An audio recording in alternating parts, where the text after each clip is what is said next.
বিসমিল্লাহির রহমানির রহিম। প্রিয় ভিউয়ার্স, আসসালামু আলাইকুম। আমরা আবারও চলে আসছি পাবনা জেলা ঈশ্বরদী থানা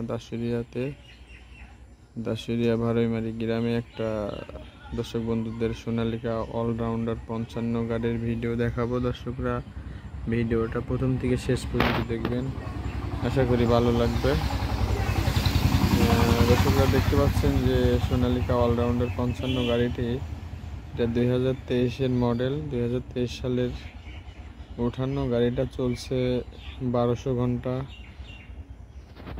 গাড়িটা দর্শক বন্ধুরা দেখতে পাচ্ছেন, চাকার দিক টিটগুলো একেবারে ফ্রেশ কন্ডিশন, সিটের কন্ডিশনগুলো অনেক সুন্দর আছে। তো দর্শক বন্ধুরা, এই গাড়িটা যে নিতে ইচ্ছুক, স্ক্রিনে ফোন নম্বর দেওয়া থাকবে, ফোন নম্বরে যোগাযোগ করে এখানে আসবেন, এসে সরেজমিনে এসে দেখে শুনে নিতে পারবেন।